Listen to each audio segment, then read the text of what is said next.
Hey everybody, welcome back to Garage Story. So today it's a late spring afternoon and we've got a lot of stuff going on here today. I'm in the middle of a lot of things. I always have my hopes of what I can accomplish in a day and then the reality of what happens. But if things go well, which they may not, I'd like to work on some weed eaters today. As you've probably noticed from watching my videos, I don't really weed eat my lawn a whole lot. It's because weed eaters are kind of a pain. I don't like doing it. I actually have seriously considered getting an electric weed eater. So my car's been having issues with starting. It's the old, trusty, faithful 2007 Toyota Corolla, which we've had like 4.5 years, and pretty sure it's a bad battery. So I just picked up a new battery this morning at Walmart, put it on the charger. Probably most people know this, but I think it's always best for a battery to charge it up before you put it into a car, just to make sure it's not too low or anything like that. It probably doesn't make a huge difference, but I think it's better just to give it a little bit longer lifespan, because the battery charger, or at least a good battery charger, should charge a little more safely than maybe the car charger. I don't know, I could be wrong. Things may have changed now. That's just something I heard a while back. So I went ahead and opted for the nicest Walmart battery. The Walmart batteries just seem to be a lot better value than a lot of places, in my opinion. Yeah, so I've got that going on. I also have a transmission that I need to ship out. So I just sold a transmission online, so I need to package that up. So I ran to town this morning and picked up a box. Here's the box.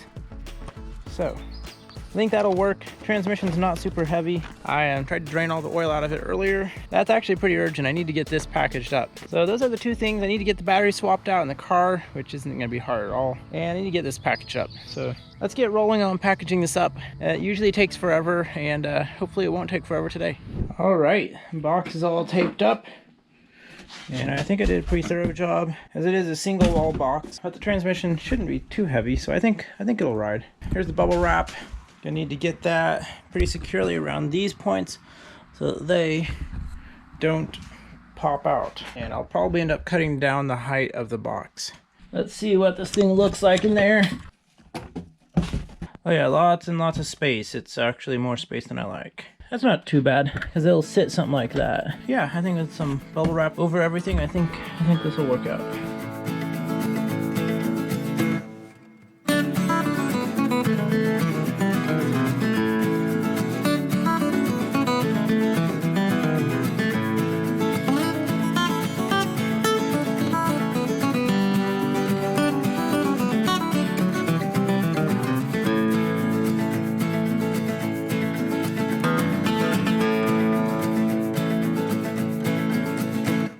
All right, I think that should do. It's pretty well wrapped up. Probably used up, I don't know, maybe close to half of the bubble wrap, but you know, that's what it's for. Let's see if we can drop it in there and see what it looks like. All right, in goes the burrito. That looks pretty good. Basically just cut down the box to the right height, and I think we'll be ready to roll. All right, that worked out pretty good. They really get pretty straight scores in there. You just want to barely score the boxes. You don't really want to cut them too much because it'll weaken them. Yeah, I know. I have the box upside down. I don't think anyone really cares though. Next step, which I don't know if we'll show or not, but the next step is to scale it and then get our label printed and slap that on here. Usually we do that before we finish taping up the box so we can put a packing slip inside. But yeah, it's coming along good. Let's go see how the car battery's doing. Tree branch. At this point I may just call it good enough and take it off, because I've definitely put some charge in there. But let's go ahead and hook up the load tester so you can see this other battery, which I charged up earlier today. It shows just over 12 volts, right? Just barely over 12 volts. And flip this on, and it drops down to 7.5 and bounces back right about to 8. So it's right in the middle of a bad battery. And then I let it go and it rebounds to 10 volts. Wow, and it just jumped up there a little bit. I think replacing this battery is gonna help a lot. Let's go check the other battery. Okay, so I let the battery cool down for a little bit. So let's hook up this one here.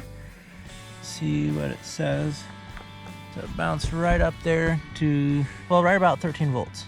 Let's see what happens when I kick it on. Oh, it hardly drops.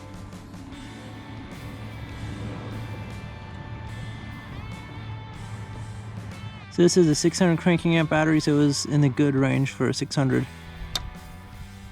It's not as high as I would have hoped.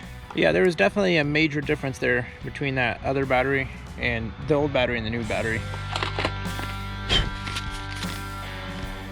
Looks like something that'd be good to use.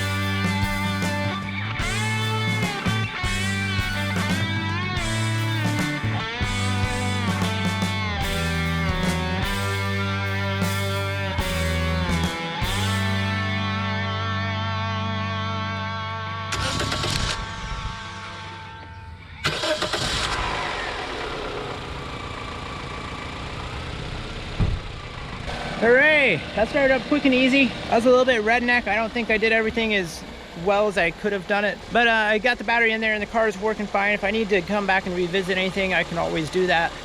I don't really think it's going to give me any problems though. So we can mark this off the list for today. And the transmission is pretty much packaged up. We just need to get the label for that. Let's keep moving forward. All right, box is taped up, so we should be good to go. This is done, and it's pretty tight in there, just a little looseness. I think it'll be just fine. All right, so it's a new day, and I wasn't really able to get to the weed eaters the other day. I've got two possible candidates here. This one here, it will run, but it doesn't idle. And this one here, it doesn't run at all. But this is my nicer weed eater. It's nicer. It's a Stihl Combi, so it's got the split shaft, but it's also, you know, pretty heavily worn. This one was given to me in kind of running condition, needing a little work. Like I think it may have had some fuel leaks, stuff like that, and maybe it wouldn't idle. Maybe that was already the case.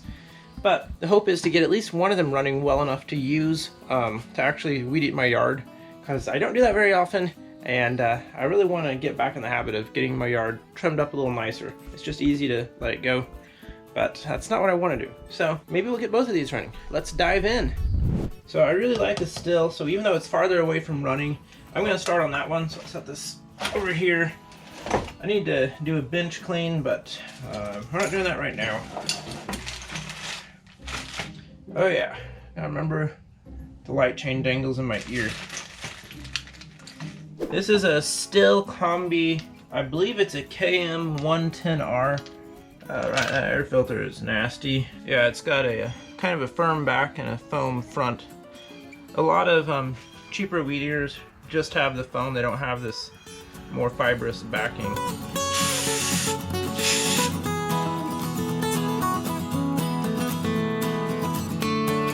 Okay, I got the air cleaner plate off, so now I should be able to move this carburetor around a little bit and get to all those screws.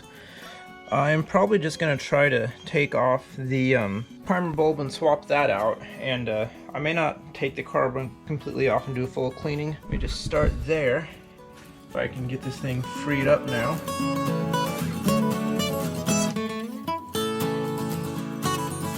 Alright, got the primer bulb off. There's cracks there, as you can see. Let's see if we can't swap that out.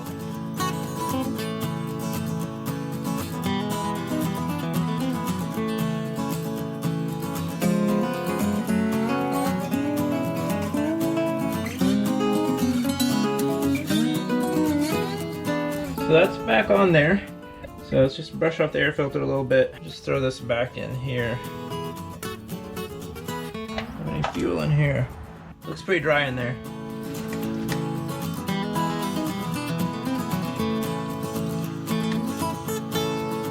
See if we can prime it and get some fuel up in there. Oh yeah. And put on full choke. Let's take it out and see if we can fire it up. This thing ran kind of decent, but it's been a little while since it's run. And if there was any cracks in that primer bulb, that would have affected how it ran. So make sure the kill switch is in the correct position. And And we'll see how good my arm's feeling today.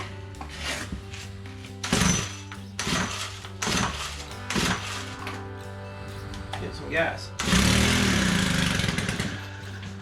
Hey, it's not bad.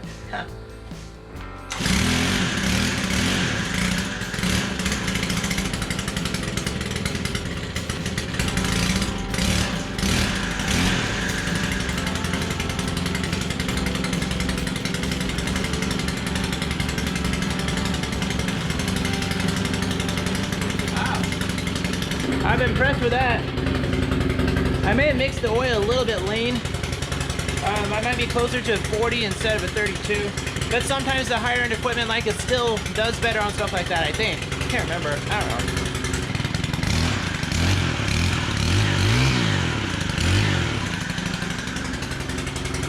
Wow, sounds good and powerful. My head looks crooked. I wonder if I can fix that. The head is like kicked over. And that's real annoying when you're weed eating. I remember that being a little bit of an issue. See if I can break those free and twist that around a little bit and get it straight. Wow, that is on there. Let's get some WD on there. This is just a pinch type connection, so we'll see. It's probably on there pretty tight if it's a pinch. So sometimes you can put your bit in your 1/4 inch socket, and I have a 1/4 inch drive as well. Get a little more leverage. It's also probably a great way to strip out of torques, but we'll see here.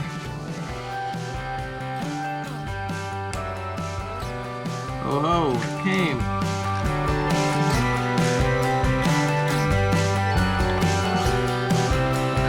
Oh yeah, that's plenty loose.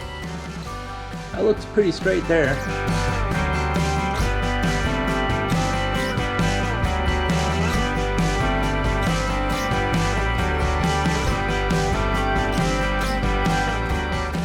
Not necessarily a right or wrong here, it's just whatever feels good, and it's all easily readjustable now. Let's put our tools up and try it out. All right, I've got plenty to weed eat, so let's fire it up and see how this thing goes. Let's start over here and just give it a general trial and see how it runs.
Alright, the weed eater never died once. I was purring like a kitten. I did go until one of my lines broke off. I probably need to buy more line as well, so. Anyway, I think we successfully got one of the weed eaters working, which was my main goal, so we don't even really need to dive into the other one today. I'm happy. Now I can actually get some weed eating done. As always, thank you guys for coming along and watching the story. Stay safe, keep making stories, and we'll catch you on the next one.